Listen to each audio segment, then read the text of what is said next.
Good afternoon, ladies and gentlemen. I would first of all like to thank Lars Christen and the KSAC to invite me. And it's not only interesting what I've heard, although I have to admit I didn't understand so much about the Swedish. But at least I found the way you organize this meeting with young people giving their feeling and their dreams of flying to a broader generation is very, very worthwhile because we need young people. My name is Paul Windey. I was president of the Belgian Ultralight Federation, and I'm a member of the board of the European Microlight Federation. I'm sorry, I'm not a professional pilot. I was a lawyer in my profession some time ago, but I'm a pilot since a long time, and recently I got my PPL at 65 years old. So I was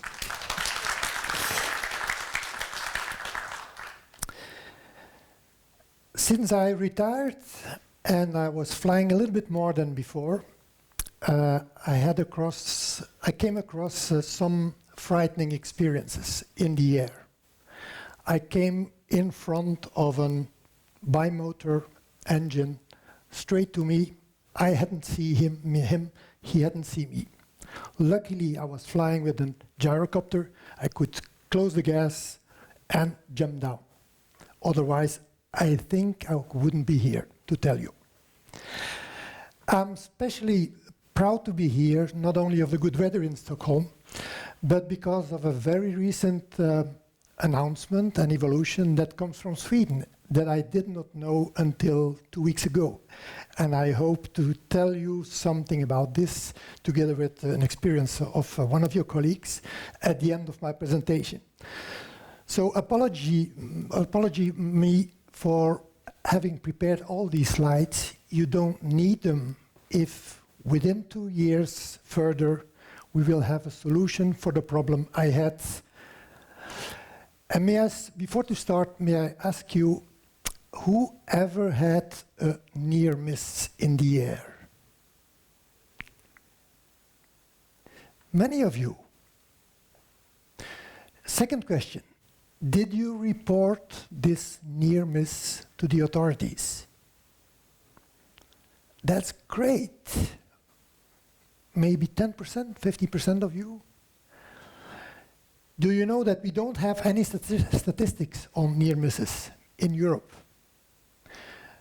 The policy of EASA and national policies are based on guesses and the reported near misses. That's the problem. We don't have statistics, we don't have data, but we all have witnessed and we are anxious about it.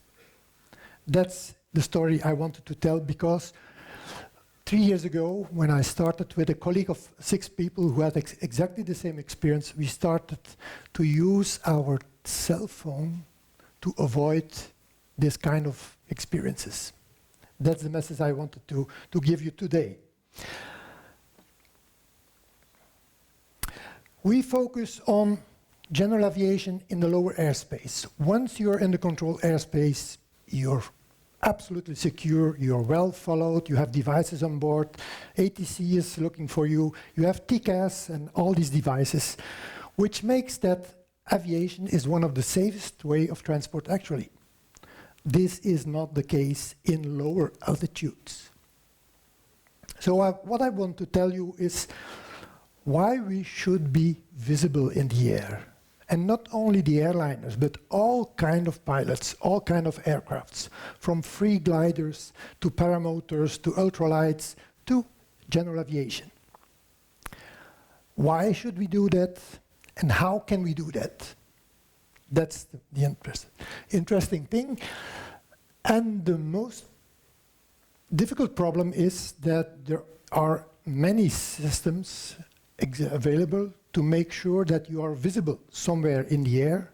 However, over 20 systems are not compatible. They do not see each other. Gliders will see themselves within the community of gliders, but FLARM flyers are not seen by other aircrafts. So that's why it is very important to know actually the limitations of being visible, not being visible, and the solution for that. That comes at the end.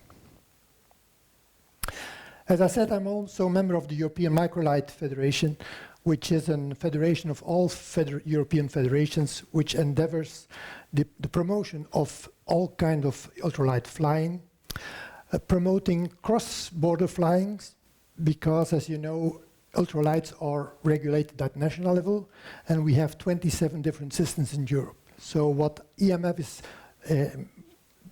doing actually is publishing a very nice ultralight flying in Europe bulletin that you can find in the website, but also with this QR code. A very interesting document that you need if you want to fly abroad. How to contact, what are the main differences, how can you fly in Europe. I was very pleased when Lars Christian last year told us in our Microlight Federation that in Sweden since 2016, ultralight flyers from abroad can freely enter into the Swedish airspace and can stay here for at maximum three months. This is not the case all over Europe. If you want to fly to Belgium, you will have to apply for a permit to fly. It will cost you 120 euros and a bunch of documents and paperwork. So please go to this brochure if you want to fly abroad. But the second element, which is one of the priorities of European Microlight Federation, is exactly the problem I wanted to talk about. Now that we have to face the arrival of drones, we want to make sure that in the future we can continue to fly, because drones will invade our airspaces.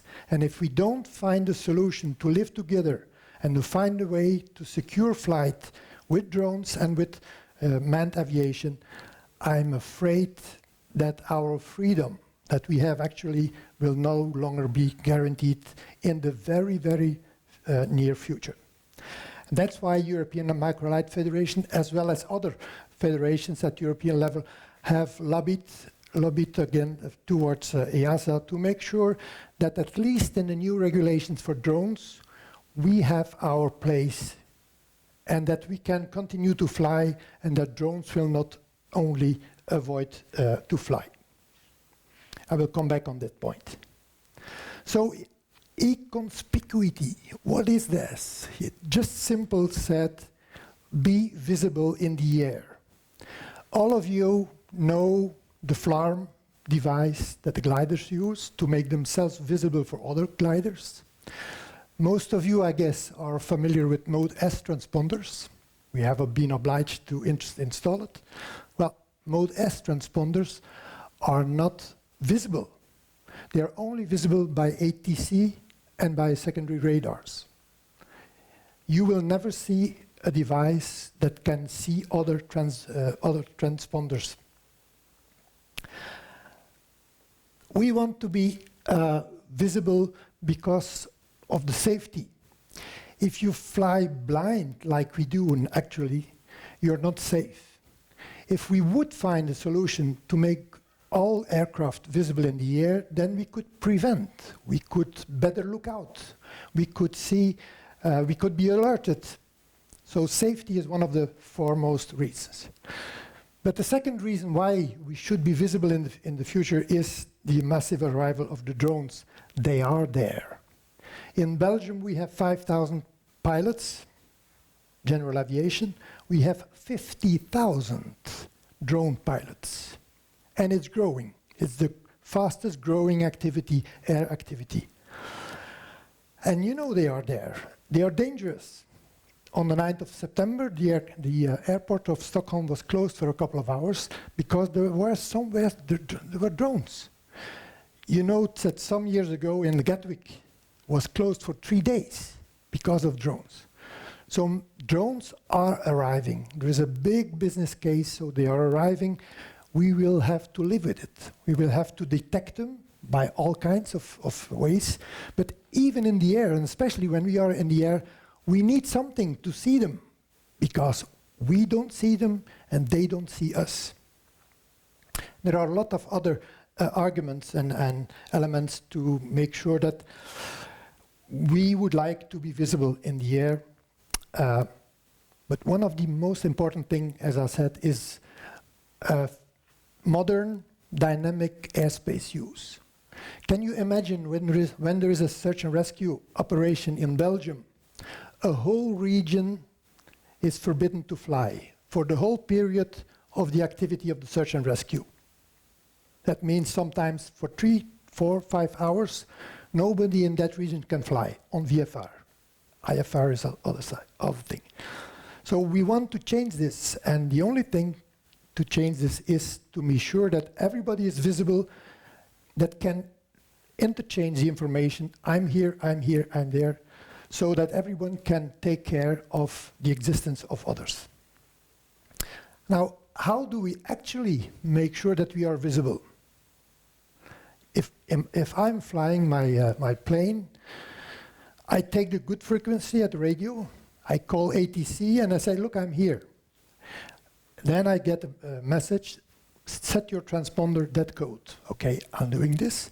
I become visible for ATC, but not for other pilots. If I want to be advised, I have to ask to ATC, please can you advise me, basic information or general information, to make sure that you will inform me by radio to know that there is other traffic. Can you imagine this? This is 50, 60, 80 years technology, while at the same time we use all this. Yesterday afternoon I got a message from a friend who was flying in France, and he said, look, at Facebook. I got a message via Facebook and said, look, you can see me in flight, online, flying. So I went to Facebook, I saw him real-time flying over the Alps, said, look, this is great. I could send him a message and say, look, I saw you, this is great to see you. With my cell phone, I could see him flying at 2,000 feet with a video. Unless when I'm in the air, to make sure that I'm visible for other pilots, I have to phone to ATC and say, look, I'm here. Did you see me? Yes, I put my transponder. I was at the right frequency at the radio. Many people, half of the pilots in Europe, do not use radio. That means out of communication. Only 10% of GA aviation is equipped with ADS-B. Mode S does not give you any signal where you are, because Mode S transponder is not sending your GPS position. It is calculated on the ground by ground stations or by ATC. So we are flying, in practice, we are flying blind. And even if you have the most expensive device of ADS-B in, you will see maybe 2, 3 or 4% of general aviation flying at a lower airspace. And above this, there are not only ADS-B, but there are over 20 different devices who all say, I'm here, I'm here, I'm here, but they do not talk to each other. That means we don't see each other. That's the problem. What is the solution? Making sure that all these data from positions are brought together and made available through this to pilots. We have already seen that you all have got near misses. Some of them are reported, but on the picture you see all near misses in France in 23. Over 1,000 near misses, based on data collected by all kinds of sources. It's not filtered because people can fly together, so it's not all dots that are real dangers but at least this gives you an indication of how many people fly very close. And it is in conformity with EASA and ICAO standards from near misses 150 feet below or higher and 500 feet away from you. So many, many more near misses. And this is due to the fact that see and avoid, which is the basic principle for VFR, is an extremely limited system. We don't see so much. We look like that, and with the speed, our view is narrowed, with the age also. We don't see what's happening below our aisles, or if the sun is coming from your in front, you don't see. If it's hazy, you don't see anything. So in fact, we are flying blind. That was a latest message from EASA a couple of days ago when publishing their new safety review, but on near misses based on this very few reported near misses.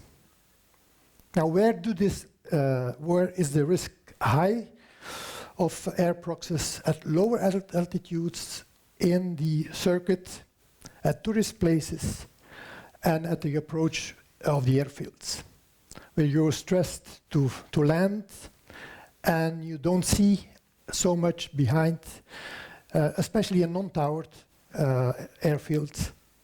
We fly blind.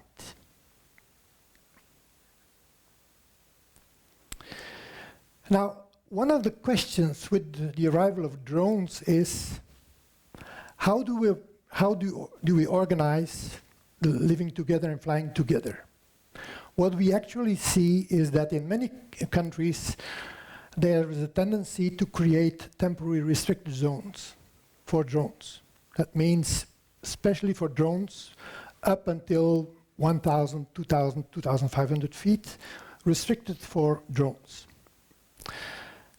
Many pilots in many countries can no longer fly in that zone. And insofar, it's only a couple of zones, it's no problem.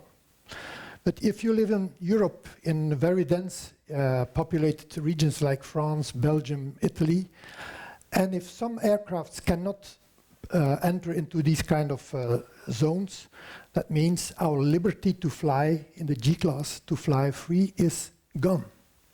So that's one of the reasons why European Microlight Federation and other federations are lobbying again towards the EASA to say, look, we don't want reserved zones for drones because that would limit our activity.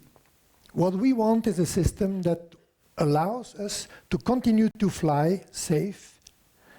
And EASA responded, okay, we will organize a new standard of visibility, which is the ADS-L, ADS-B light version. That means if you are visible by three means, one is by ADS-B, not mode transponder mode S, but ADS-B.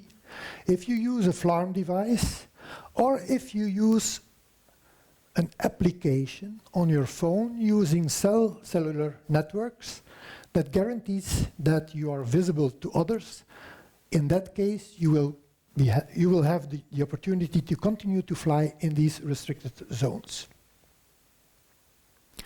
That's why we are against separated zones for drones, because we know they are invading our airspace, and it's just the beginning of a whole new process.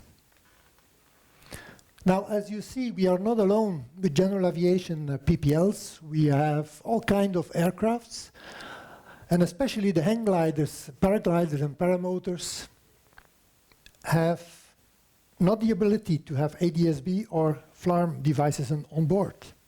They use applications to, with variometer, barometer, the regions where they can fly, etc. They use all the applications to make sure that they have all the information they needed. Well, the intelligent thing is to link their systems they use with the whole network, a whole family of data sources, to link them, to bring these data together and to send them all back to the other pilots through an application.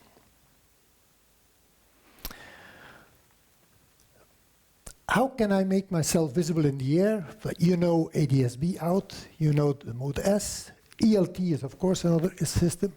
But apart from that, there are different systems that use the same radio frequency like FLARM You see the list. I can imagine that most of you don't know the existence of these devices, but they are used. For example, Flymaster is well, and Skytrax C-Rate is very well used by free flight pilots. That's the use of devices with the old-fashioned transmission methods. By some of them, like ADS-B and Mode S, you will be seen by ATS. But all the other devices and software that is used by pilots is not seen by ATS. So apart from the radio, you have the devices like SafeSky and other software that is used by different people which use the cellular network to connect and to have the information. For example, all pilots using a navigation program which is called AirNav Pro or EasyVFR, maybe not so common unless for helicopter pilots in Sweden, all these pilots send automatically their position towards a network, and these networks are brought together and all these data are coming together. So there are so many techniques, so many different applications, so many different systems. The only thing is to make sure that these systems become interoperable. Nowadays we are flying like this, like this, like this, like this. We are flying blind. As I said, there is the EASA standard, ADSL, upcoming to make sure that we can bring all these information together on the same standard that is interoperable, that can be used through different apps to different devices upcoming, because this is just the beginning. So 20 different systems to be visible in the air, but what will you see in the air? If you use as a glider pilot, if you use FLARM, you will see other gliders. You will not see all the other information from other devices. If you use SkyMaster, for example, or Flytrax, whatever device, you will see all those who are using the same thing, not other things. If you use the SafeSky app, you will see the SafeSky, and that's the second invention of over the last 2 years. SafeSky is not only an application as such, who can see where you can indicate your position, and you can see all the other SafeSky users. The advantage is that the whole SafeSky family is growing with all the devices and all the connected software that is bringing together all these data and sending it to users of SafeSky and other applications. That means that the aim of the family of SafeSky, and it's a SafeSky with OGN, Open Glider Network, avionics, and other partners networks like Flight Radar 24, bring together all these data with the opportunity to send it to pilots based on the new standard from ADSL. So all these different systems used by different aircraft or pilots, you see, they will be brought together into one bigger network to make sure that these data are interchangeable. Now, at this moment, all this traffic is only seen by one application. This is SafeSky. But I guess there are other applications will be upcoming. For example, AirNav Pro users from EasyVFR navigation program will be able to see all this traffic together and brought together by the different actors. Now, one of the limitations is that you don't have internet high in the sky. Even though that the SafeSky application is written just to send small packages. It's not normal internet protocol. It is it's limited to a certain height, and it depends a little bit on the coverage of providers actually. That's one of the issues at stake at the moment. But foremost important is the fact that there are other limitations. Using apps in the cockpit should be used intelligent. You have to look out flying VFR is lookout. So use this as a technique to help you to better look out. If this device says you traffic 2 o'clock, you will have to look out. Don't look inside the screen, inside the cockpit. Because there are many human factors, negative human factors of using devices in the cockpit for VFR pilots. There's a very nice study from the GASCO, UK GASCO Association, which gives you the 6 pitfalls of using devices in the cockpit and not looking out. As I said, these devices and this traffic is not seen by ATC, so it's a complementary thing. We have a dream, of course, that all this information, also by ATC would be brought together and sent to you. But this is limited. You need a coverage, an internet coverage, the special feature. Europe is not covered everywhere. There are some regions where there's not coverage, so it's not guaranteed. There's no solution. It's just a help, saying like, look out, traffic 3 o'clock, 4 o'clock behind. You have an audio alert coming into your cockpit if you want. It is blinking when there is a danger, but make sure to learn how to use this intelligent.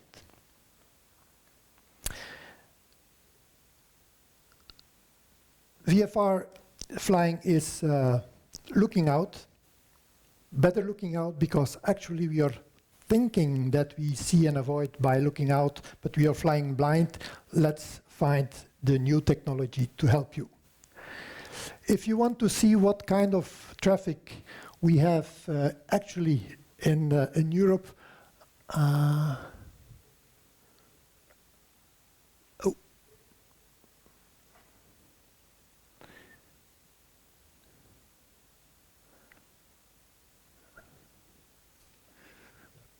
oh no, I did something. I did something wrong here. No problem. So let's go here, and then it was on. Second last one. Yeah. Okay. A little bit further. Here. That's the one. Yep.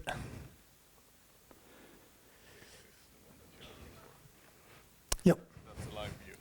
That's a live view of this application that is free for all pilots. You don't need to pay for it. You can filter. I'm sorry.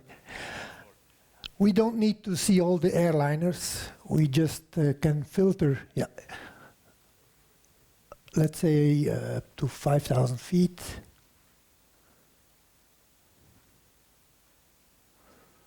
Yeah. That's the traffic that you can see actually at the moment. Let's zoom in. Here in Stockholm, you mean, or? Yep.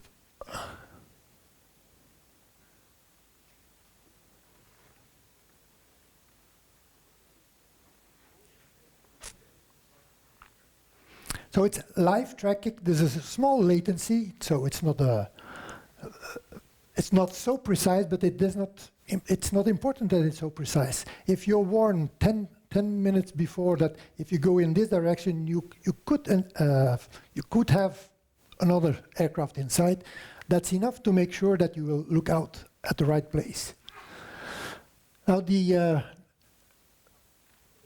traffic you see in Sweden is maybe not so much more than you can see on the ground with Flight Radar 24, but I can assure you, if you look into France or the other countries, you will see thousands of aircraft that you will never see with your eyes, never see with ATC. So just use it, play a little bit like that. It's SafeSky.app. If you look into the stores, Apple Store, Google, you will find it. Now, I'm coming to the... Oh, I'm sorry. I'm sorry, I'm a lawyer, I'm not a technician. Here we go. Should we move to the next slide? Yeah, the next slide. Now, coming to the Next. Yeah. Here we go. Next and last slide. What will the future give us? If we want a solution coming from the authorities or from ATC, we will have to wait another 10 years before they found a solution. Because it's national regulated, it's European regulation, it's very complicated, so we don't want to rely on authorities, political authorities. We want to find our solution, proper solution. And the solution is there. And one of the most interesting things when coming to here and preparing to come to Stockholm was that the limitation of this device, that we have no access in internet at higher levels, I heard very special news. And this is maybe something which Christoph can talk So, about. as you probably remember if you were here last year then, we had Johan from Terracom here. And he was talking about a new network there, here in Sweden at least, where Terracom is building a network for the air. So that's great news for this kind of technology, of course, because we need to rely on the network. So we can't rely on the network that's built for the ground. We know that it works on low levels, but it has its pitfall for sure. We've been lucky to be handed over some SIM cards that you put into your mobile device. And we've been trying it out, and we'll be trying this out during our fire surveillance flights that we will do in Kosoko. And it looks very promising, I would say. We have tried it now for a month, and the coverage of the network, the capacity of the network is something completely other than what we actually do when we're only using the mobile network that was built for the people on the ground, of course. So it's an interesting feature, and the future where we can actually have this kind of technology to avoid collisions in the air, and a solution maybe to have the airspace general aviation together with the drones. That was a really amazing surprise for me, because with SafeSky group of pilots, we were waiting from Starlink to come and to be available in the air. It is available, but at a price we will never be able to pay, because Elon Musk said this is a gold mine for him. We want airliners to pay many money to have this service. So although on the ground we will have, if there's no coverage with normal providers, we will have access to send some data via satellite, the satellites of Elon Musk. But in aviation we will be limited. They will avoid letting us use this unless we pay. Now, if this is the case, and I'm really looking forward, I want to see the real experiment of people flying with this new provider in Sweden, which is unique in Europe. We have all been looking and dreaming about it, but it is not there. But it is here in Sweden. So I'm really looking forward to see the experiments and to show to people that with this device we can not only see other planes, but we will have access to all necessary information. Weather. What is the weather 50 miles further? Directly, without asking to ATC, look ATC, what is the weather over there? No, we will have it directly. We will have all information. I would like to divert to another airfield. Is it PPR or not? I could have the information just like direct away. So this is future.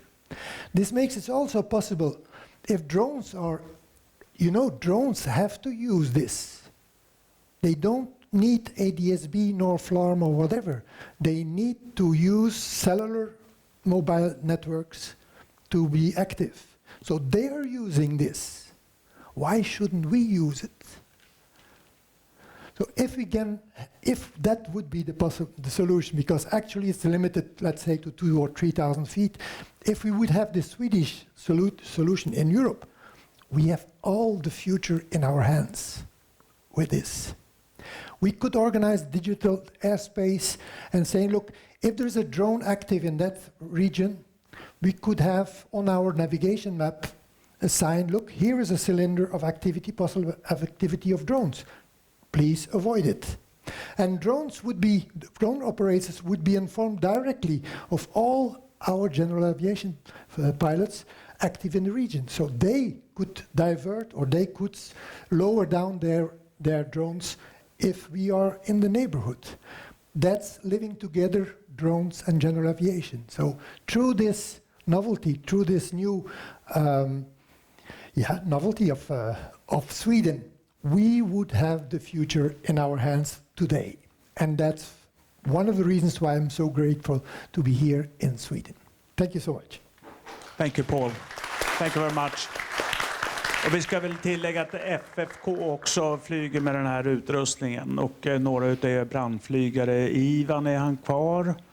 Tror jag, där uppe någonstans. Very much, thank you, Paul. And I know it should be some questions out there. Are you prepared? Absolutely.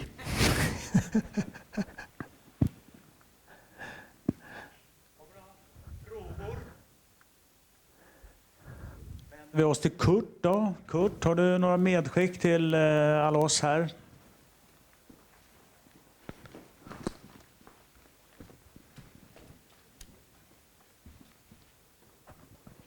Ja, perfekt. Rätt budbärare med mikrofonen här också. För det är nämligen dig jag har en fråga. Du sa att du varit ute och flugit.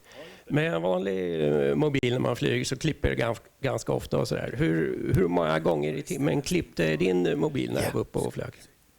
Jo, vi har ju som sagt testat det här systemet och ni har ju säkert provat mobiltelefonen i luften, misstänker jag de flesta av er här, och vet att det kan, eller är ett så stora problem. Men med det här nya systemet och det här nätverket som Teracom har byggt, så på en timme så har vi kanske 4 hiccups på cirka 1-2 sekunder. Så det är en helt annan täckning mot vad man har med den vanliga mobiltelefonen. Och på höga altituder naturligtvis. Och dessutom så är ju kapaciteten i nätet betydligt högre än vad vi får genom mobilnätet i luften. Så det är ju en liten revolution egentligen när det här händer. För då kan vi använda våra mobiltelefoner på samma sätt på marken som vi då kan göra också i luften. Det som krävs är väl att en teleoperatör säger okej för dig att flyga med det här simkortet i luften. Teracom har gjort ett fantastiskt jobb. Ja, fler frågor?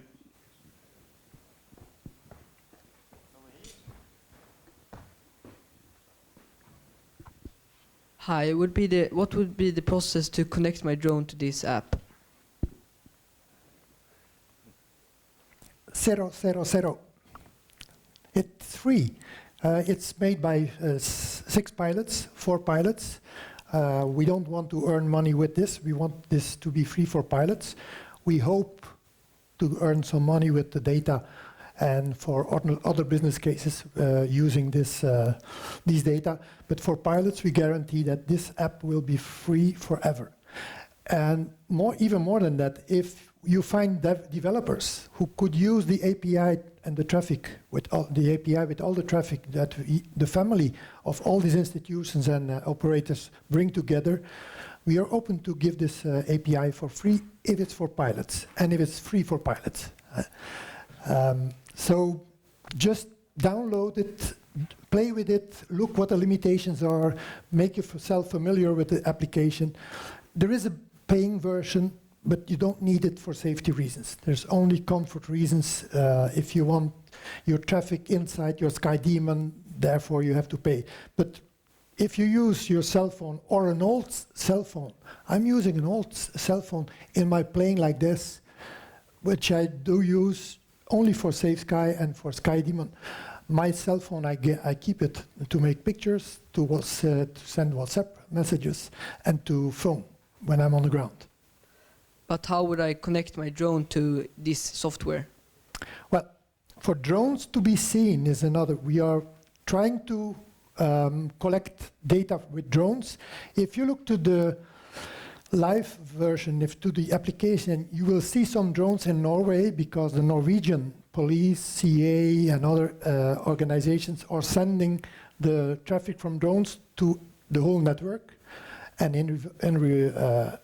in place, we send the traffic from general aviation to them. That means we make ourselves visible to each other.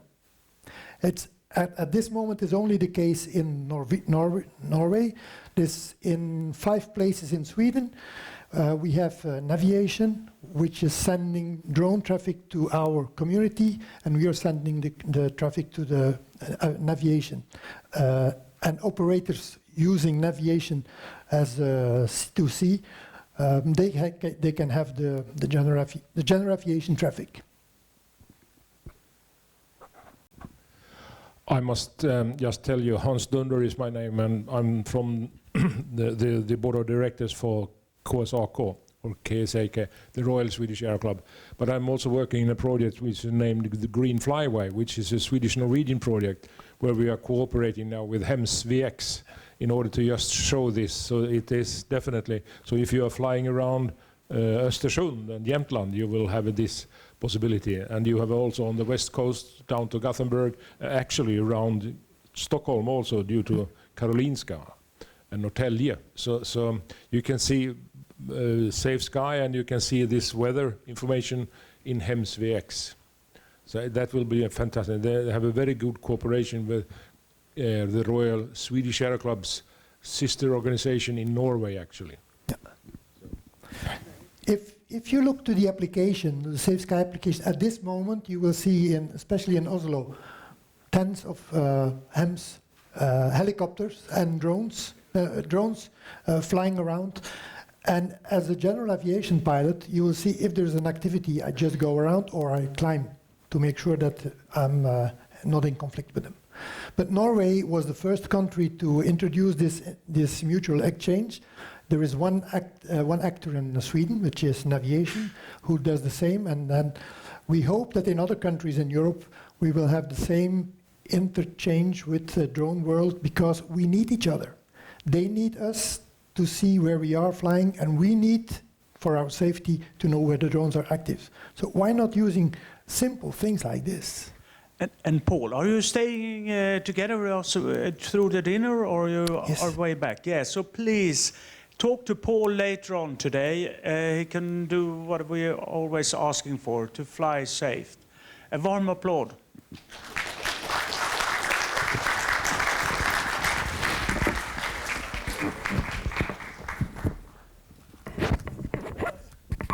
Då ber vi få hälsa upp välkommen Hans Spets, frivilliga flygkåren, som också opererar med det här systemet och kanske lika länge en månad.